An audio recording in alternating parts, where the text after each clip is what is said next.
Okay, well, it looks like the logins have mostly converged. So good morning, everybody. It's good to see you again. I have, after a very long delay, finally returned to you grades from the previous homework assignment.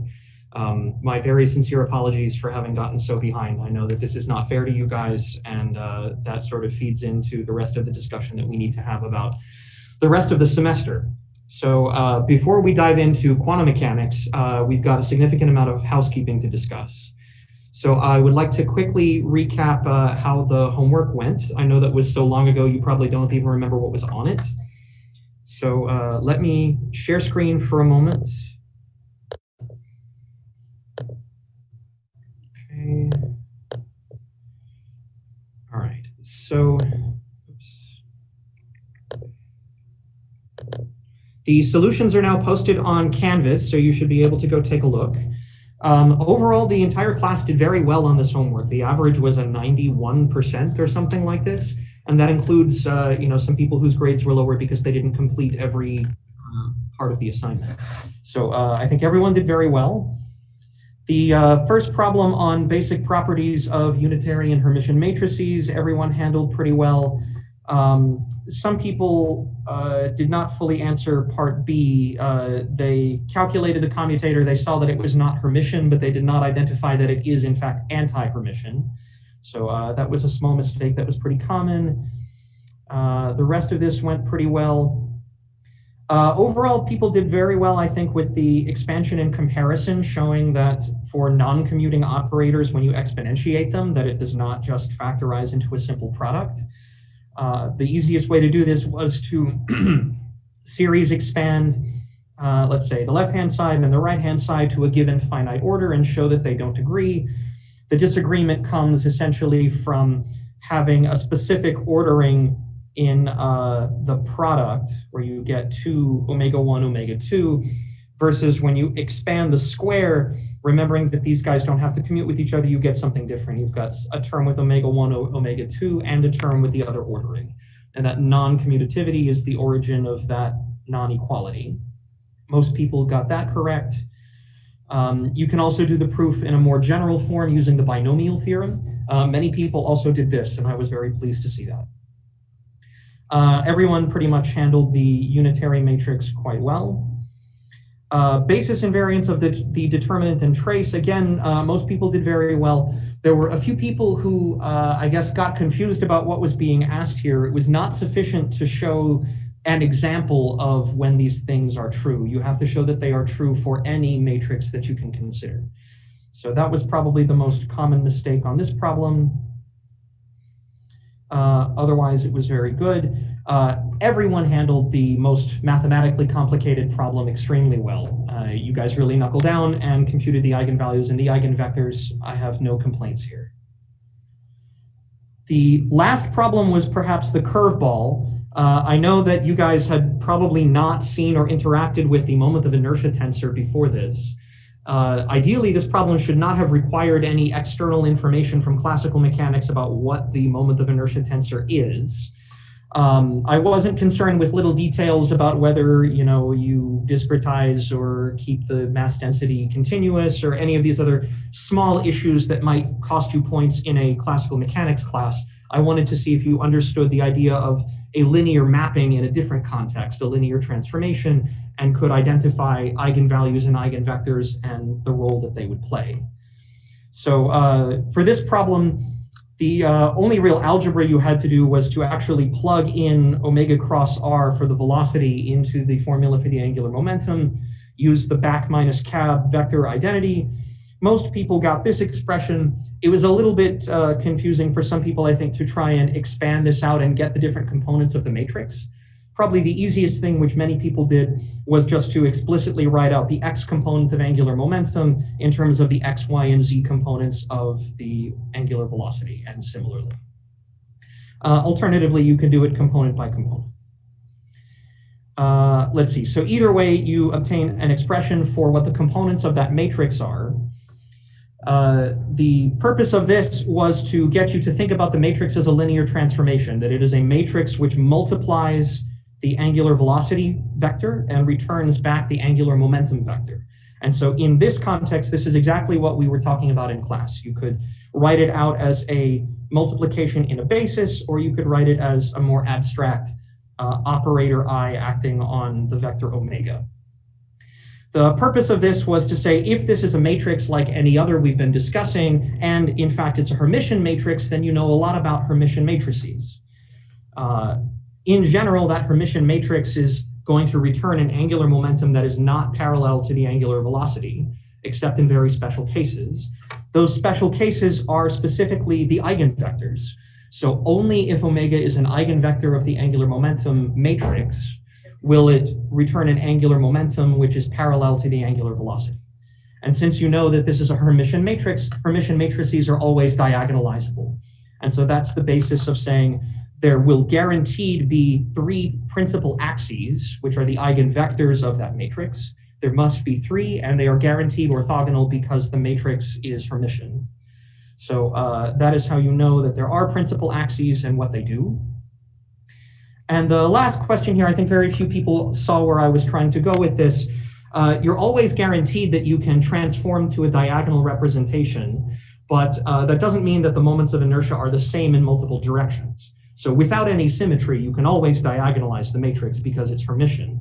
If there is additional symmetry, then it means when you diagonalize it, some of the eigenvalues will be the same, so they will be degenerate. And so for the case of a cylinder, you have one principal axis which is different from the other two. The eigenvalues of the other two will be identical. So this is a twofold degenerate matrix. And for the case of a sphere, all three directions are equivalent. And so then all three directions, all three eigenvalues would be degenerate. So this is what I was looking for here. I can understand if that threw some people for a loop. You are again welcome to submit corrections to this homework assignment to recover up to 50% of the points that you lost. Any questions for me on the result from homework number 2 from like 5 years ago? Okay. If not, then I think this basically leaves us at the point where we need to talk about what the rest of the semester is going to look like. Because clearly the original plan that I had laid out in the syllabus is not going to fly. We have, I believe, a grand total of 7 lectures remaining, including today, to cover. I think we have a reasonable shot of getting up through the hydrogen atom, which was my primary goal. I think the time that we spent on symmetries will make this discussion of rotations a lot smoother. Instead of needing to build the architecture as we go, we've already discussed it in general. So in terms of lecture material, I think today we will finish up 1D problems, the square well, possibly even one-dimensional scattering. And then on Thursday and then beginning next week, we will discuss the harmonic oscillator. I think, again, the algebra setup will help us there quite a lot. And then we'll move on to rotations. We're going to lose the whole week because of Thanksgivings, so everybody will get a chance to take a break and reset, I hope. And then after 2D rotations, we can do 3D rotations, and that will put us within striking distance of the hydrogen atom.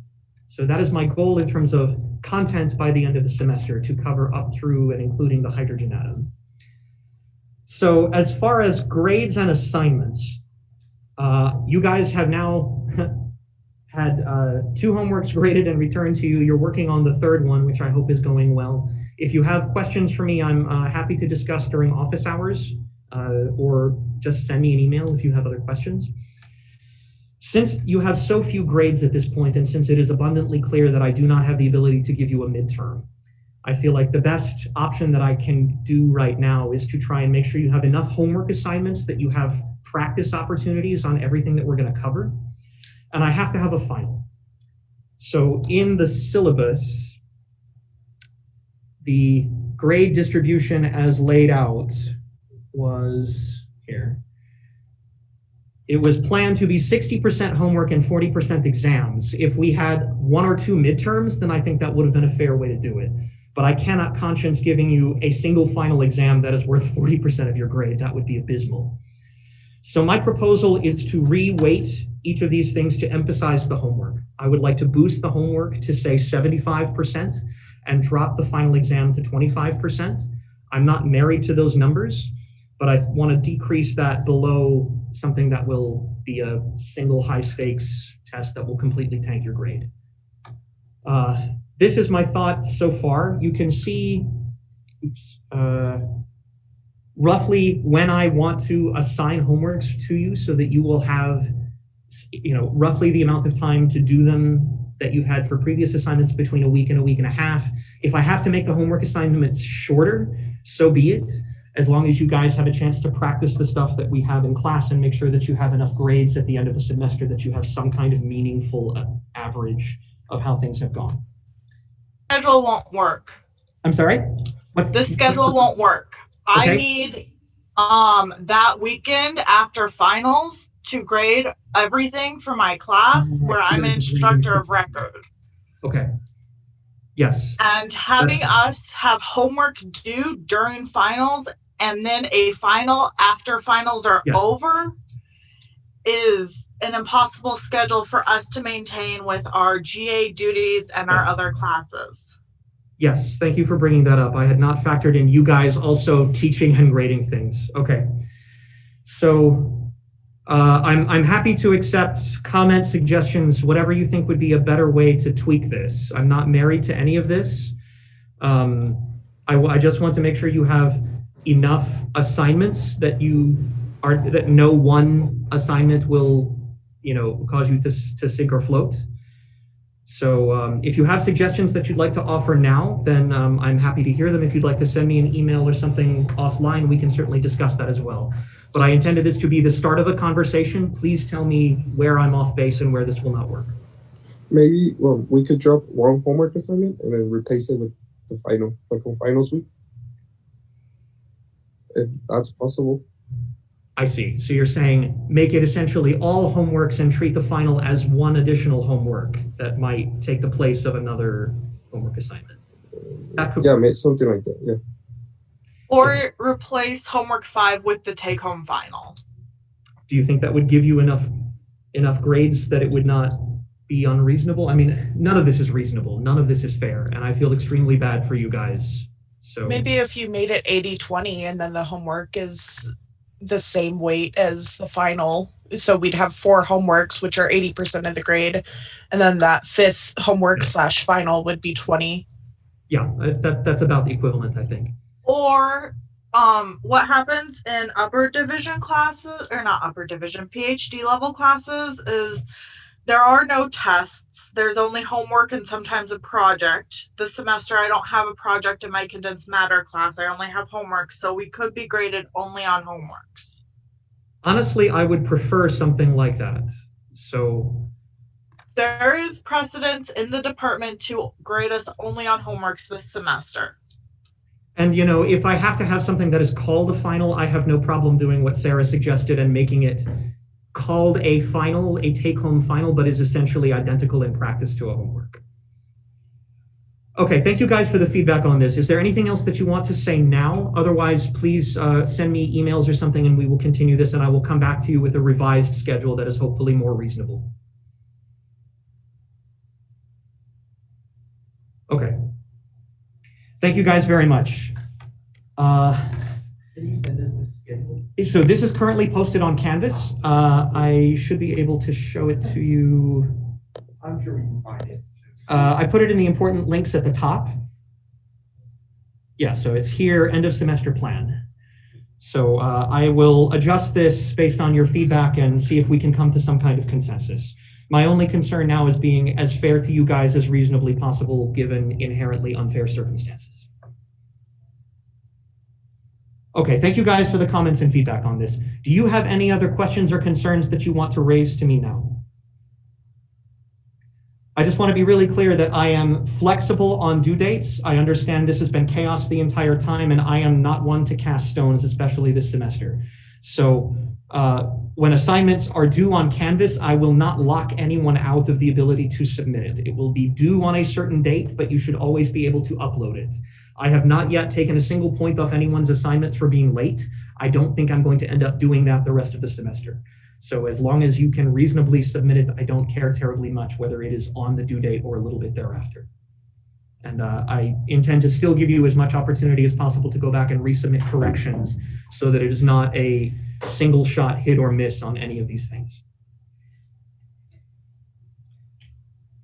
Okay, thanks very much for that. If there are no other housekeeping items, then let's talk about quantum mechanics.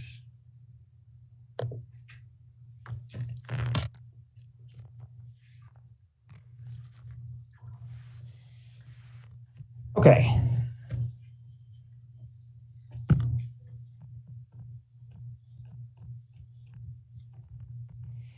So the last time we were discussing the free particle Hamiltonian,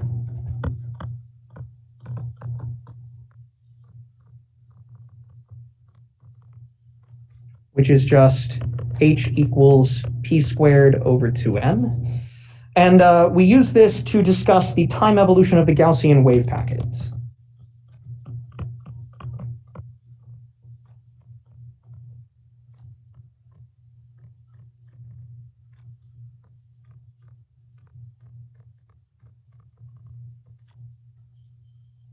And the main features that we observed was that the mean follows its classical trajectory.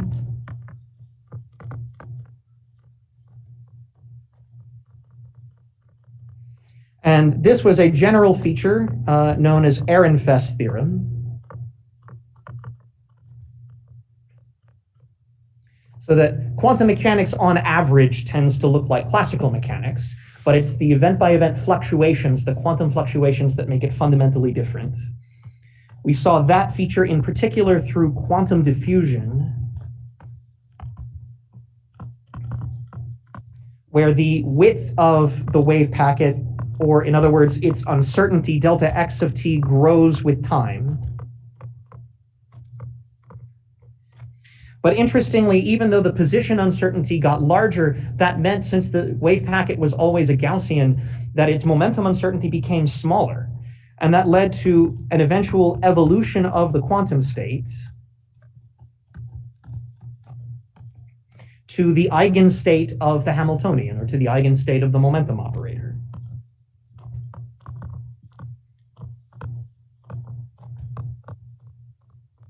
And that led to a Gaussian of zero width and infinite height in momentum space, which is just a delta function centered about the mean. So this was our general discussion of time evolution and the free particle Hamiltonian. So continuing from here, it's only a very small modification to add to the free particle Hamiltonian a constant potential.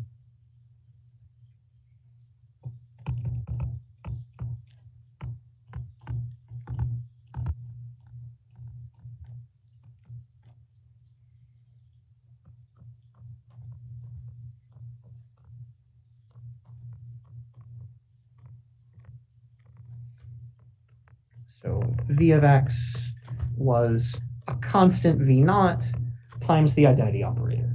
And then in this case, the Hamiltonian is still p squared over 2m plus constant times the identity operator.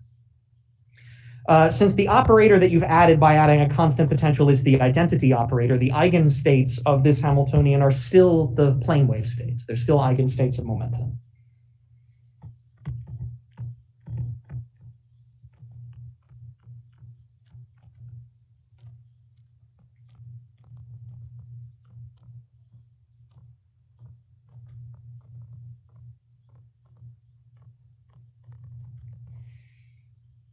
So when one writes down the time-independent Schrodinger equation, h psi equals E psi, where psi is a stationary eigenstate of the Hamiltonian, this is simply p squared over 2m plus v naught times the identity operator, psi. So clearly, the eigenstates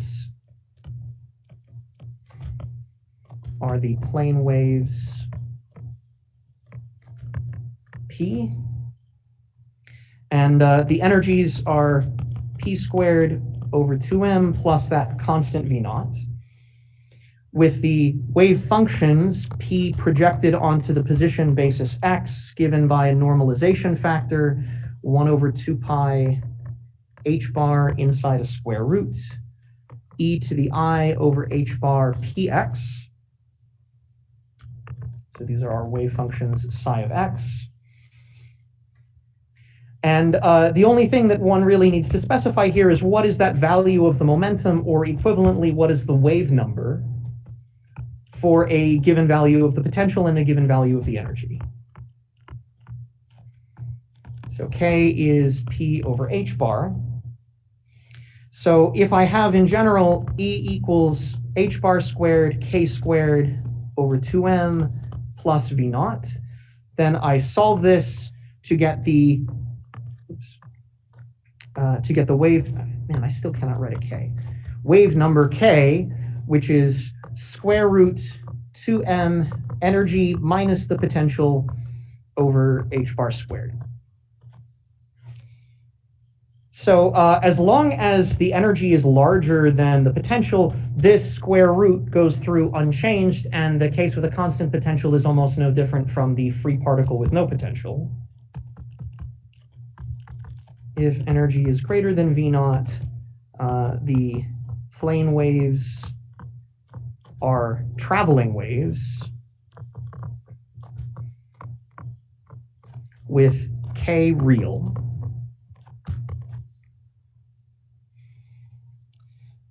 The difference is that if the energy is less than the potential, this is equivalent to saying that the kinetic energy has become negative, which is not something that can happen classically.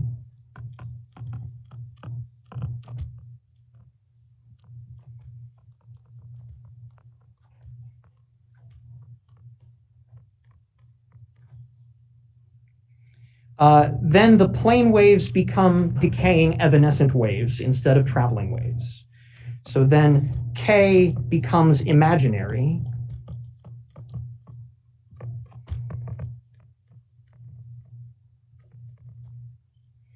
So we said k squared equals 2m e minus v naught over h bar squared.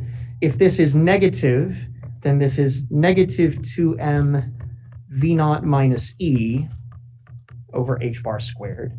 And since this number is negative, we can write k squared is negative kappa squared, where kappa is now the real number. Equivalently, we have k equals plus or minus I kappa, with that decay constant kappa being square root 2m v naught minus e over h bar squared. So in this case, the plane wave solutions become decaying waves.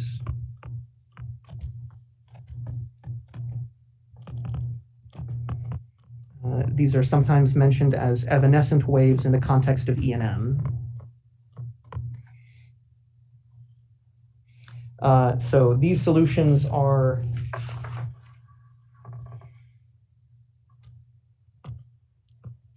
psi x goes like e to the plus or minus kappa x, something which is exponentially decaying either as x goes to positive infinity or x goes to negative infinity.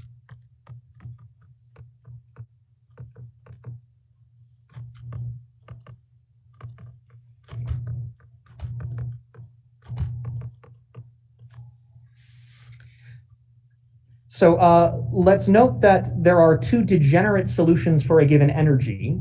Since the energy only depends on k squared, both positive k and negative k will have the same energy. These two states are related just by reflecting the momentum or equivalently reflecting the position. That is known as parity symmetry. Unlike the other symmetries we've discussed that were continuous, this is just a discrete mirror symmetry.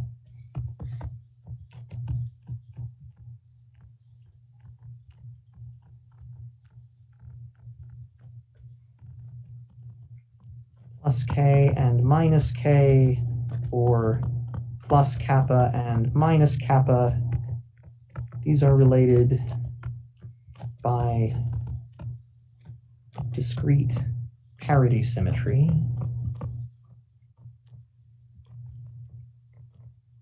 Mirror reflection.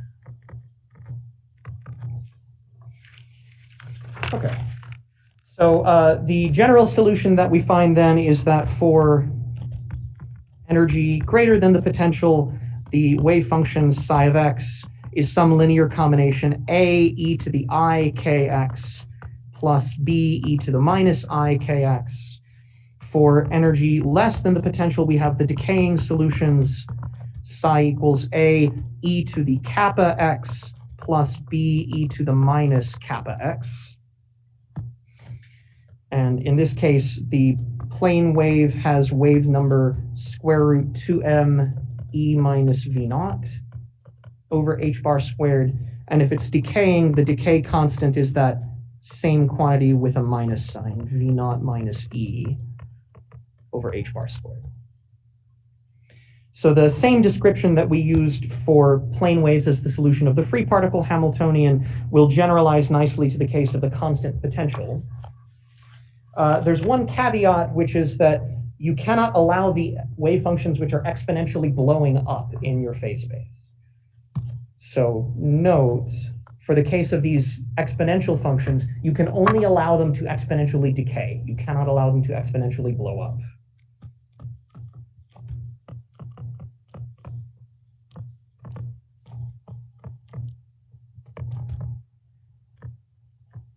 So you can have e to the positive kappa x as x goes to minus infinity, that is decaying as x goes to negative infinity, or you can have e to the minus kappa x as x goes to plus infinity, but not the other way around.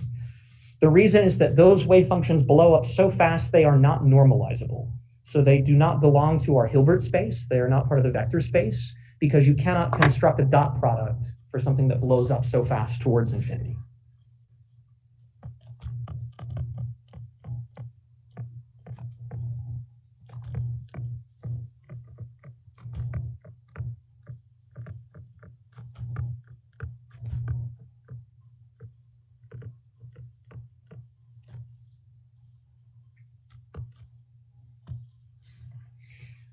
Okay, so there are two applications that I'd like to discuss. We'll see how far we get through them today.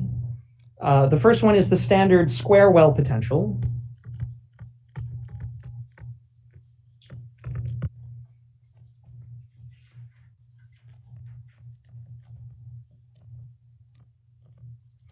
And instead of starting with the infinite square well and then slowly moving on to the finite square well, let's deal directly with the finite square well.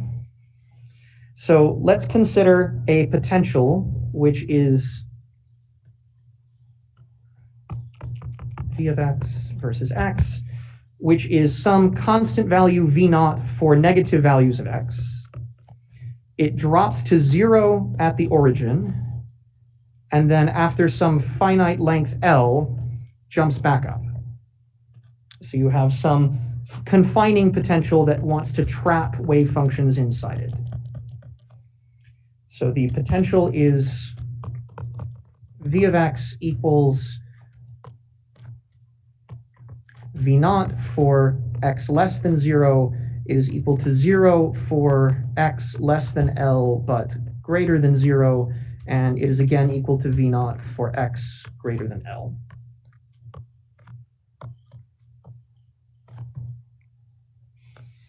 Okay, there's not a whole lot of physics that goes into solving this once we write down the Schrodinger equation. It's mostly an exercise in differential equations, so we will not belabor that point too much.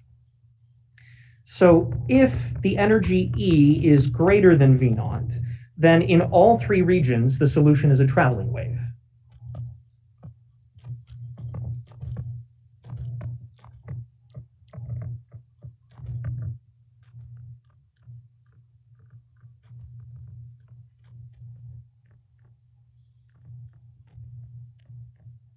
That is K real.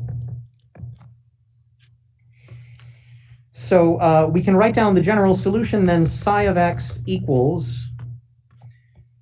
we have some normalization constant a e to the I k1x plus b e to the minus I k1x for x less than 0, c e to the I k2x plus d e to the minus I k2x for x less than L but greater than 0, and e to the I k1x plus f e to the minus I k1x for x greater than L, where these k values are just determined by the energy compared to the potential.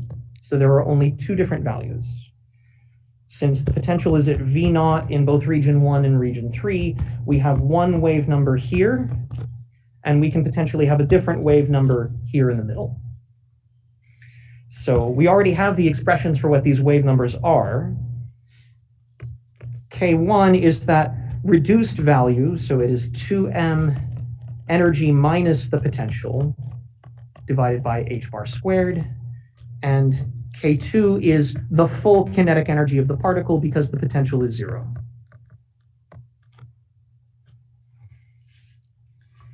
So the important feature about this is that the wave number inside the well, K2, is bigger than the wave number outside. So we have K2 bigger than K1, and they're both real positive numbers.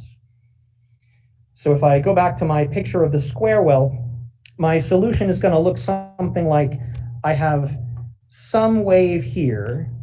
Once it gets inside, the wave number increases, so it oscillates faster. And then once it gets back outside, it slows back down. And this is reflecting the fact that the tighter the wiggles, right, the larger the wave number, the more the kinetic energy.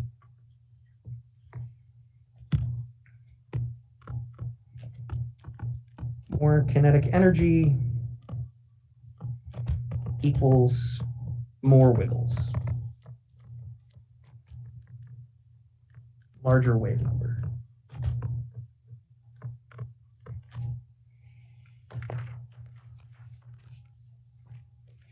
So we've already input the solution to the eigenvalue problem in assigning the form of the wave function. At this point, the entire exercise reduces down to finding the coefficients. There's one point to note, which is that since the Schrödinger equation is a first-order equation, when you integrate it, that enforces conditions of continuity and differentiability. So, sorry, it's first order in time, but second order in space. So the point is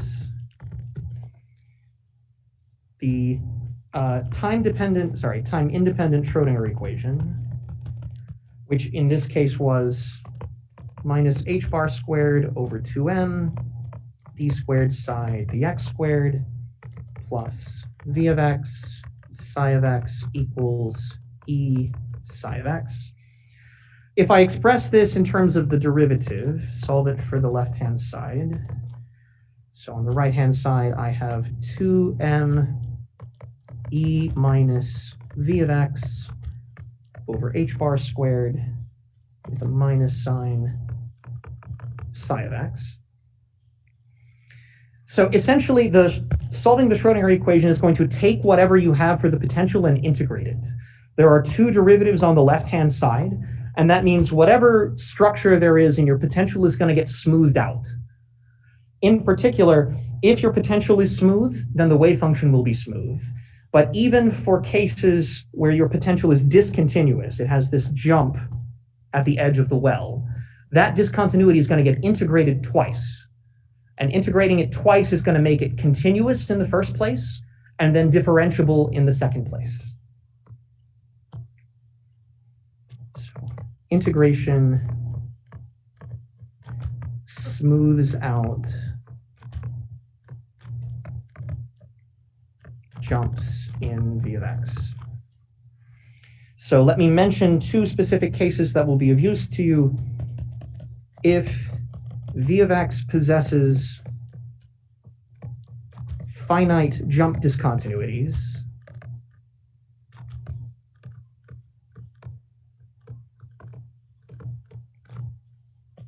then when you integrate it twice, psi of x will be continuous and differentiable.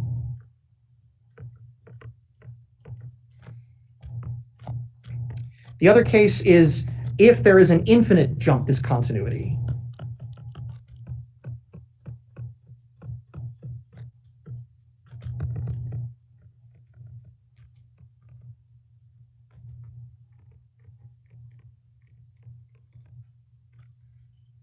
It is an infinite jump discontinuity. So this is, for instance, what happens in the infinite square well.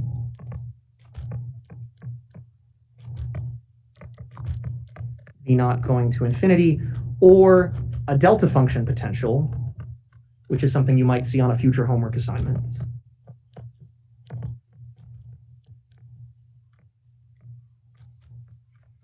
V of x goes like delta of x. Then you smooth it out twice, but that first smoothing is not enough. So you end up with a wave function that is continuous but not differentiable.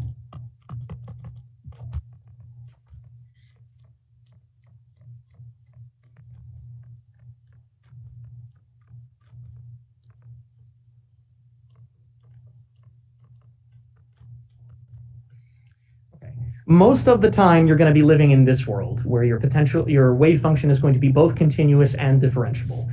But just keep in mind that if your potential is singular enough, then you can start violating the condition of differentiability.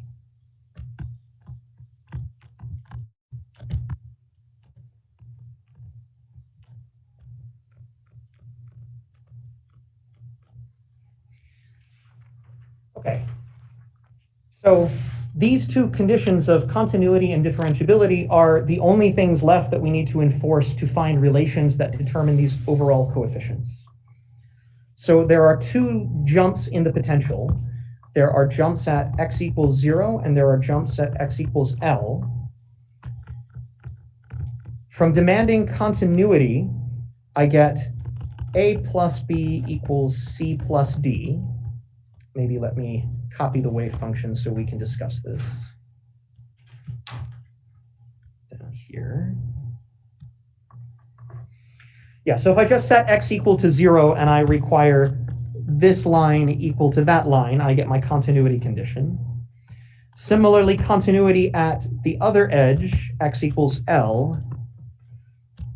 Now this is going to give me something that depends on where L is. So I'm going to have c e to the I k2L plus d e to the minus I k2L equals e to the I k1L plus f e to the minus I k1L. For differentiability, I first take a derivative and then set the conditions equal. So for the first case, I'm going to get ik times the first term when I differentiate it, and minus ik from the second term when I differentiate it, and then I'll set x equal to 0.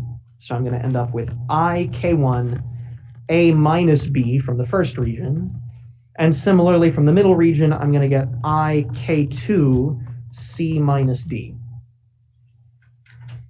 And from the last condition, I'm going to get ik2 c e to the I k2L minus d e to the minus I k2L equals ik1 e to the I k1L minus f e to the minus I k1L.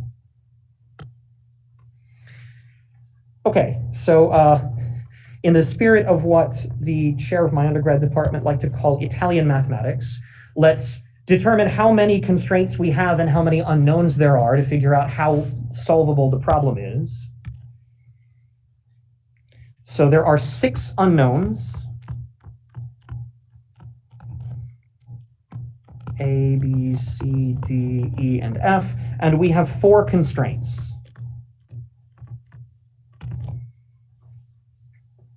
So this means that we are going to be left with 2 unconstrained variables in our final solution.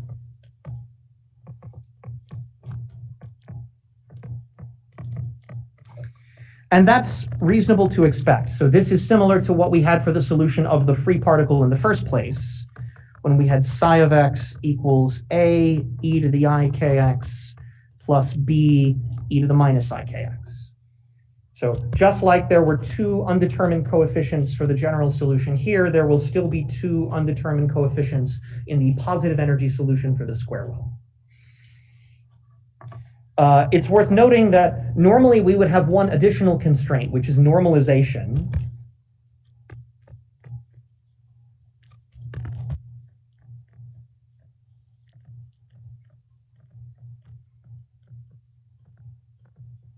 We would try to take a wave function and normalize it so that its magnitude is 1. But this is not possible to do with a free particle traveling wave because these things are delta functions.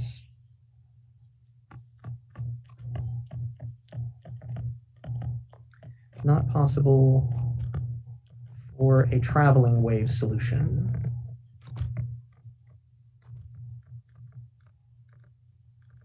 And that's because the traveling wave is an eigenstate of the momentum operator. These momentum states are normalized to be a delta function. And if it's the same momentum p, then this is a delta function of 0, which is an unfortunate infinity.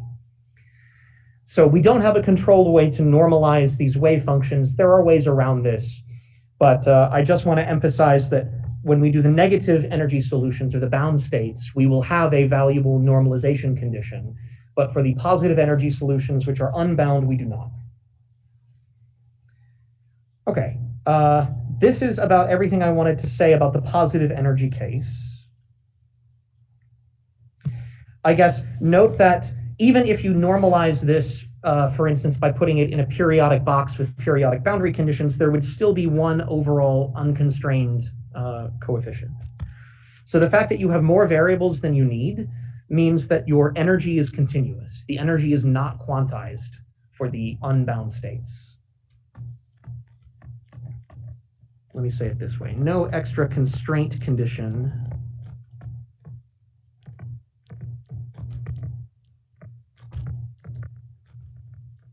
that will lead to energy quantization.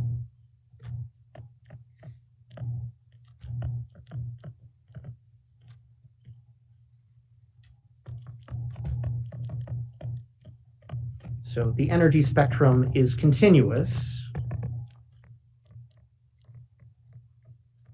And that's just like the free particle.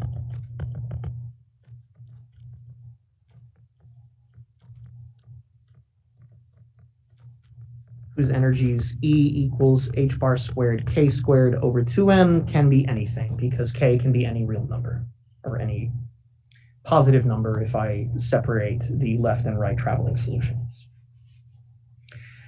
Okay, the real exercise comes from considering the bound states. If the energy is less than the potential, then the traveling waves in regions 1 and 3 are replaced by decaying waves. So my general solution then looks like A e to the kappa x plus B e to the minus kappa x, C e to the I kx plus D e to the minus I kx, E times e to the kappa x plus F e to the minus kappa x. So this is for x less than 0 all the way down to negative infinity. This one is for x less than L but greater than 0. This one is for x bigger than L all the way up to positive infinity. And the wave numbers associated with both the decaying and traveling waves, I guess I don't need that one anymore, are k is square root 2me over h bar squared. Inside the well, you have the full kinetic energy of the particle. Outside, the kinetic energy is negative, and it decays as 2m v naught minus e over h bar squared. So because of this, we have to throw out some of these exponentially dying solutions because they are only allowed to exponentially decay and not exponentially blow up. So as x goes to negative infinity, I cannot have something which is exponentially blowing up, which is e to the minus kappa x for negative x. Similarly, I cannot have e to the positive kappa x for positive x. So those two contributions would have been unnormalizable and are not proper members of our Hilbert space. And so therefore, the boundary value problem that we need to solve is this one, A e to the kappa x, C e to the I kx plus D e to the minus I kx, and F e to the minus kappa x.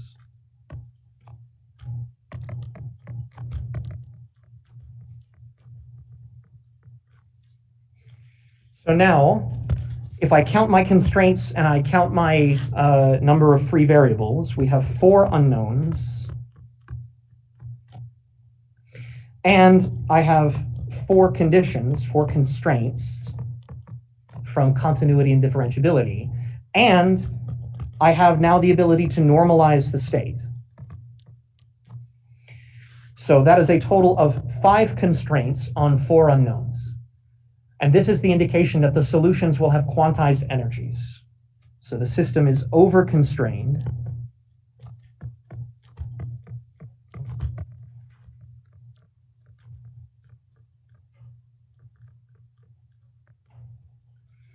And so not all values of kappa and k can work.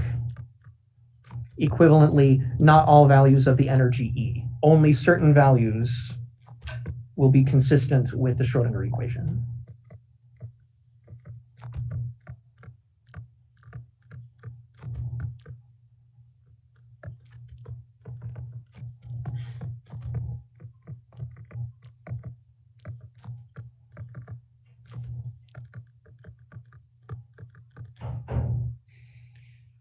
Okay.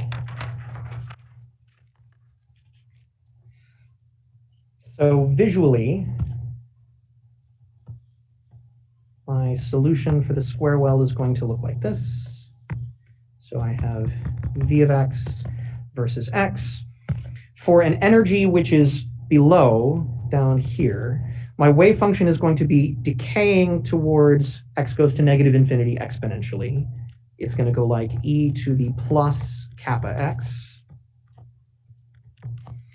Similarly, in the other well, it's going to decay as e to the minus kappa x as x goes to positive infinity. In between, it's going to turn into a traveling wave, and I'm going to enforce conditions of both continuity and differentiability at those boundaries.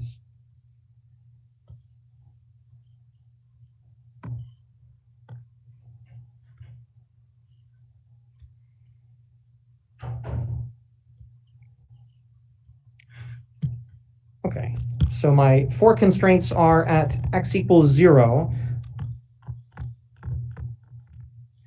Continuity is going to give me A equals C plus D, and differentiability will give me kappa times A equals IK C minus D. At x equals L, continuity gives me C e to the IKL plus D e to the minus IKL equals F e to the minus kappa L. And differentiability gives me IK C e to the IKL minus D e to the minus IKL equals negative F kappa e to the minus kappa L. Now, I don't care so much about finding the precise overall normalization of the wave function. One can do that. What I really care about is finding the constraint on the energy levels that comes out of the system of equations. So let's manipulate this a little bit. I'm going to call this equation 1, this equation 2, 3, and 4. So let's substitute in equation 1 into equation 2. So this is going to give me kappa times C plus D equals IK times C minus D. And I can solve this for C in terms of D. So this is C kappa minus IK equals D with an overall minus sign, kappa plus IK, or C is equal to negative kappa plus IK over kappa minus IK times D. So this has eliminated one of the unknowns. Now let's similarly plug equation 3 into equation 4. This is helpful because I see I have on the right-hand side F e to the minus IKL, and equation 3 tells me what F e to the minus I kappa L is equal to. So this gives me IK C e to the IKL minus D e to the minus IKL equals minus kappa C e to the IKL plus D e to the minus IKL.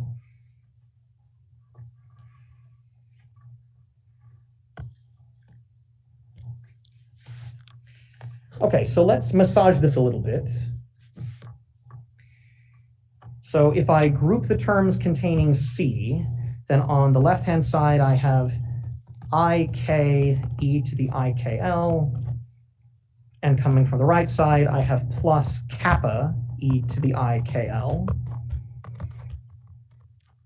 On the right side, if I group the terms involving D, I will have ik e to the minus ikl minus kappa e to the minus ikl.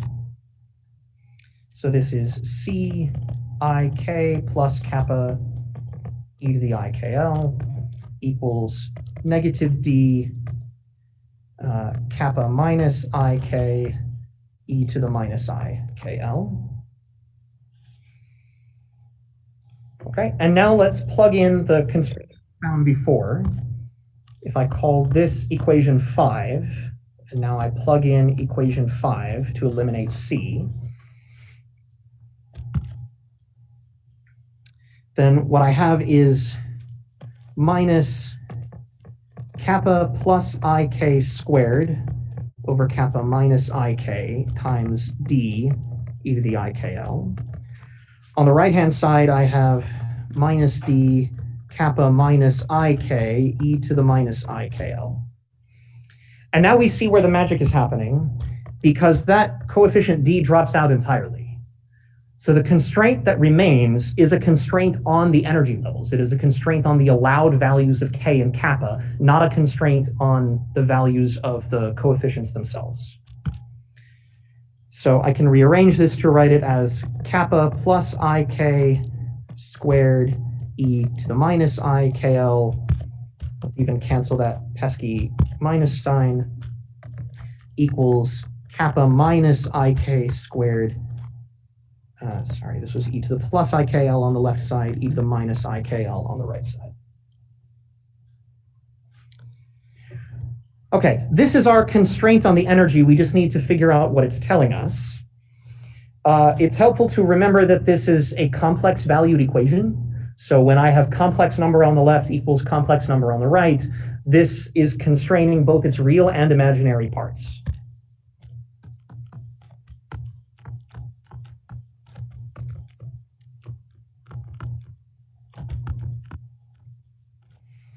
So if I open up the parentheses, and I want to separate out the real and imaginary parts, this is kappa squared plus 2i k kappa minus k squared.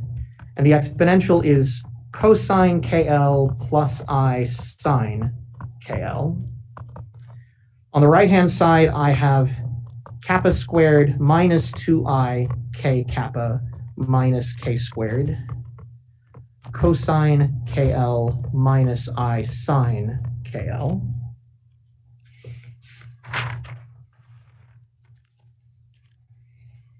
So let's completely separate the real and the imaginary parts by foiling out the parentheses.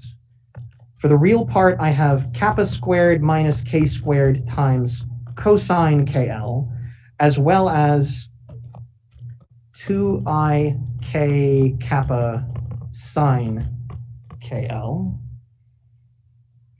Sorry. That's the real part. For the imaginary part, I have the cross terms plus I. So I have 2k kappa cosine kl plus kappa squared minus k squared sine kl. And on the right-hand side, I have the real part, kappa squared minus k squared cosine kl minus 2i k kappa, sorry, I keep putting that I there, minus 2k kappa sine kl plus I times minus 2k kappa cosine kl minus kappa squared minus k squared sine kl. And when I compare the left and the right-hand sides, I see that the real parts are equal, so I can cancel them out. The imaginary parts are also identical up to a sign. So if you like, this is 2I times 2k kappa cosine KL plus kappa squared minus k squared sine KL equals 0.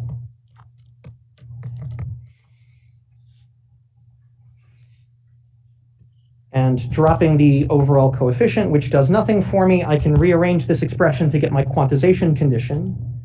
2k kappa cosine KL equals minus kappa squared minus k squared sine KL.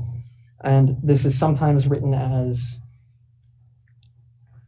let's say, k squared minus kappa squared tangent KL equals 2k kappa. And this is about as simplified as I can get it. So this is our energy quantization condition.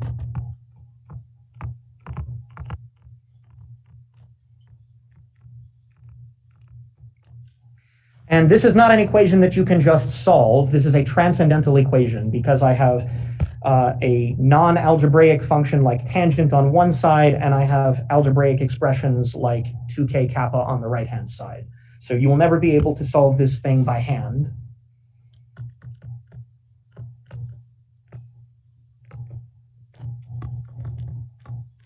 So you have to solve it numerically or graphically or approximately. It's also worth plugging in what this is in terms of the energies. So recall that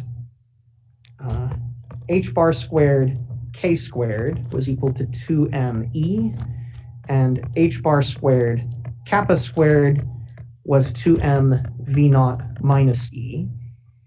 So if I multiply the whole expression by h bar squared and plug this whole thing in, then I get 2m e minus v naught minus e tangent square root 2me over h bar squared L equals, on the right-hand side, I have 2m square root of e v naught minus e. And I can clean this up just a little bit. I don't need the mass anymore. And I have 2e minus v naught on the left-hand side, tangent square root 2me over h bar squared L equals square root e v naught minus e. So this is the quantization condition in terms of the energy and the potential. I think it's helpful to consider two limits of this. So one, what if the potential is really, really deep? The limit when v naught is much greater than the energy itself.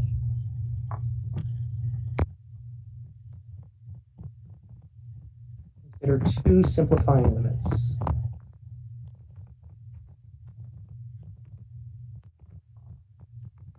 So E much less than V naught. So this is the approximation that will give us the infinite square well.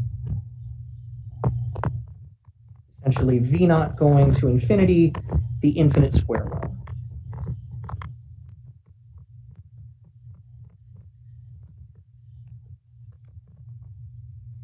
So if I take this expression, you can do a more sophisticated way of reckoning the orders of magnitude, but it doesn't change the fact that V naught is going to infinity differently on the left-hand side and on the right-hand side. If V naught is much greater than the energy, then I can neglect energy compared to V naught. I would normally do a more careful power counting of this, except it is irreconcilable to match the left-hand side to the right-hand side unless the tangent is equal to 0. So this term is growing linearly with V naught. The right-hand side is growing slower. This one is growing proportional to square root of V naught. So do a careful power counting of V naught over E, or let's say E over V naught much less than 1, and you work things to order E over V naught to the first power. it doesn't matter what all of these corrections look like. They're starting at unequal starting points. And so this left-hand side is going to infinity so fast that the right-hand side can't catch up. So there is only a solution to this if this tangent is equal to 0 within this accuracy.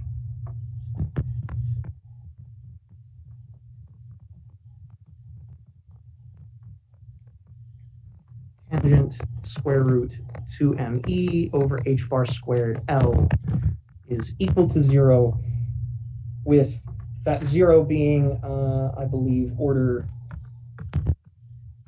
let's say, square root e over v naught corrections.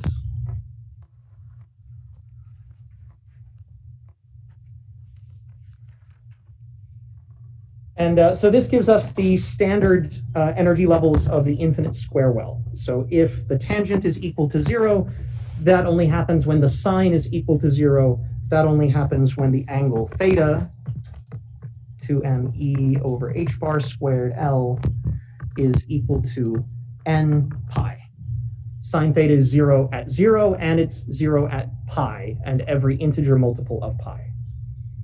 So this gives me a constraint on the wave number, or equivalently a constraint on the energies.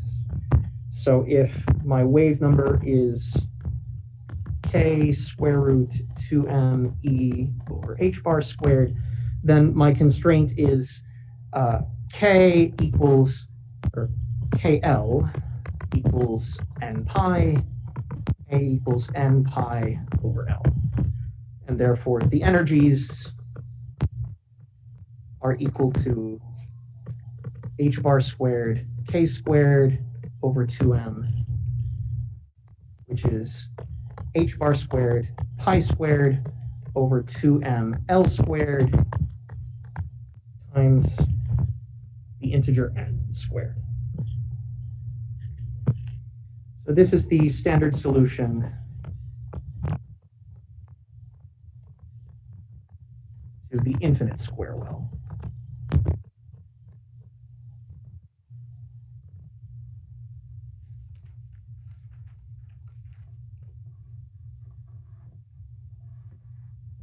And I guess it's worth sketching just briefly what these things look like. If I go back to my wave function, recall also that I had kappa, the decay constant, was square root 2m v naught minus e over h bar squared. And so as v naught goes to infinity, kappa goes to infinity. And that means that my exponentially decaying tails are going to decay to 0 instantly.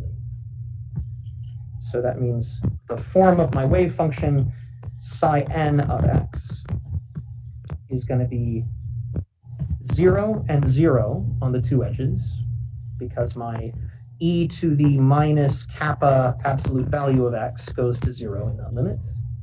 In between, I had c e to the I k x plus d e to the minus I k x. But I already had a relationship between c and d. If I scroll back here,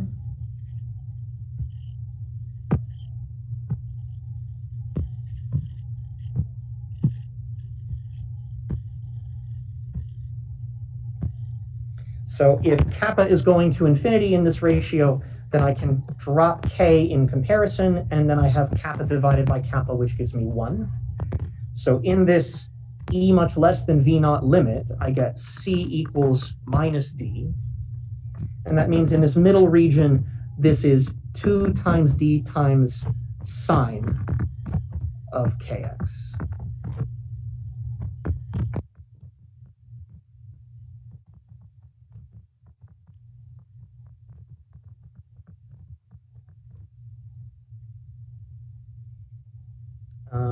Probably got my sign wrong there. Yeah, I need I sine minus I negative sine.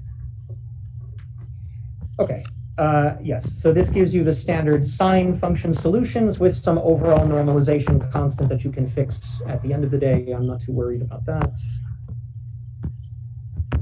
And that gives you the standard infinite square well picture.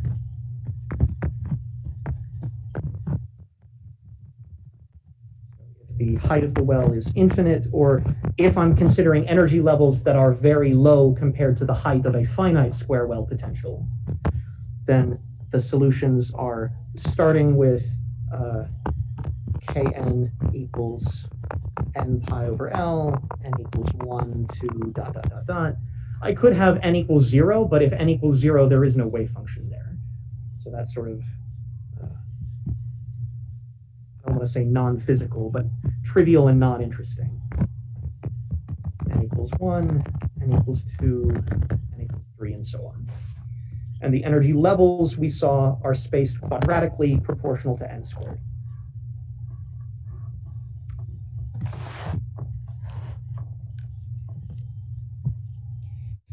Okay, there are a couple of other points that can be made here. I don't think I'm going to spend the time to go through them in detail. You can also consider the limit of a shallow well.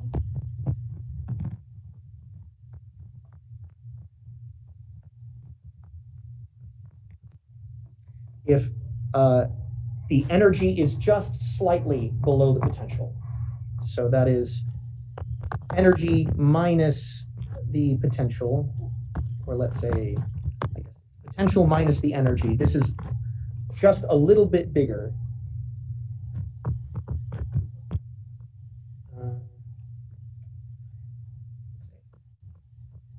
Let me write it this way. So what I mean by this is energy equals V naught times 1 minus epsilon, where epsilon is a dimensionless number much less than 1. So the energy is just a little bit below V naught. If you go back to our quantization condition and plug it in, you can find that that equation can be solved for any epsilon.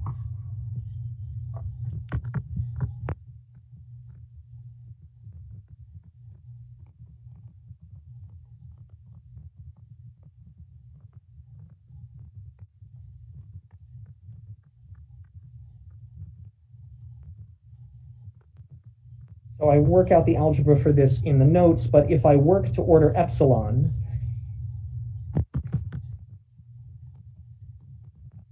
I can solve for what that energy is. Epsilon is 1/4 tangent squared square root 2m v naught over h bar squared L.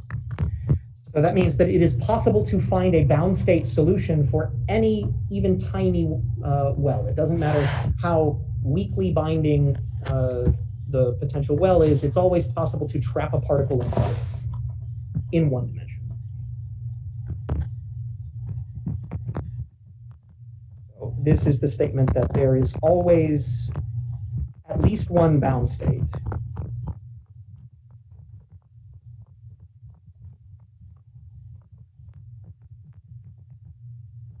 The 1D finite square well, no matter how shallow the potential.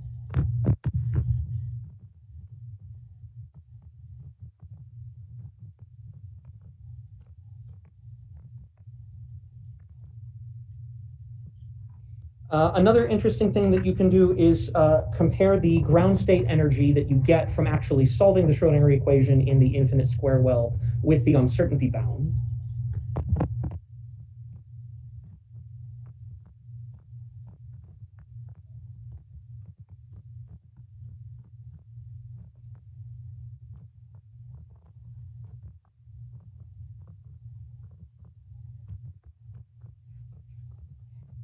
So we found that the energy of the ground state was the one that you get when you plug in n equals 1. That was h bar squared pi squared over 2m L squared. If I look at the energy coming from the uncertainty principle, the minimum uncertainty from something confined within the square well is p squared over 2m, where that p is the minimum p allowed by the uncertainty principle.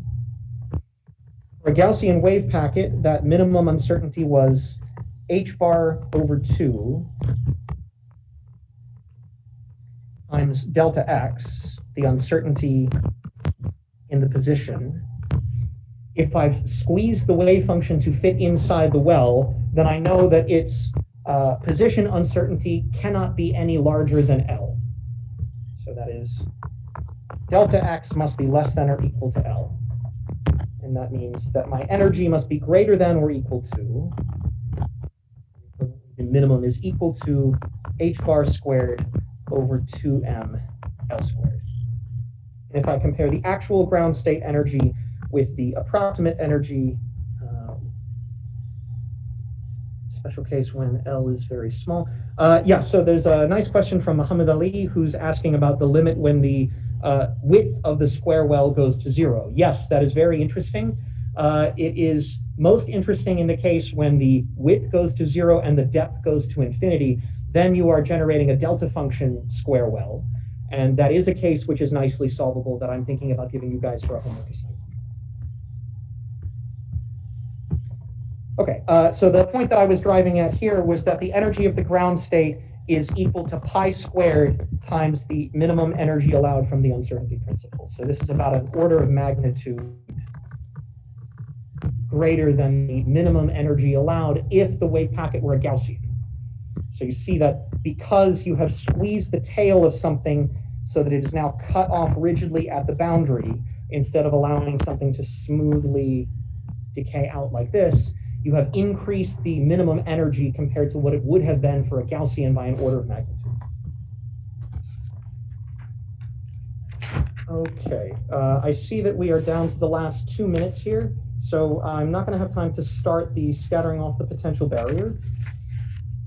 The scattering off the potential barrier is very similar to what we just solved in terms of a boundary value problem. The only thing that we will need to add on top of that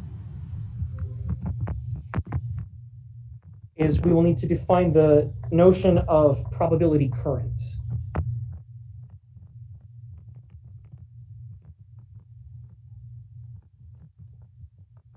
And that probability current will allow us to define what we mean by the reflection and transmission coefficients, which are the probability to reflect or the probability to transmit a plane wave past the barrier.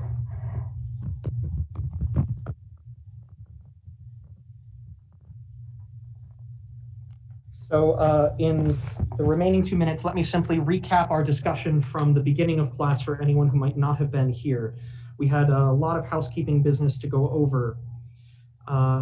We had discussed how to fairly re-weight the assignments. My original proposal was to make the homework 75% and the exams 25%. A counter proposal that I heard from the class was perhaps 80-20, maybe with 4 homework assignments and a take-home exam that is basically equivalent to the 5th homework assignment. I think that sounds pretty reasonable to me. The timeline that I have in mind for the rest of the semester in the remaining now 6 lectures that we have is to give you guys a new homework assignment by the end of this week so that you can work on that next week and then either turn it in before you take Thanksgiving break or think about it some more over Thanksgiving and give it to me when you come back. And then 1 more homework assignment, potentially in the form of the final sometime after Thanksgiving. So if there are any other questions, comments, or concerns, I'm happy to listen to those now, or we can discuss offline. Otherwise, thank you guys for your time, and we will continue on Thursday.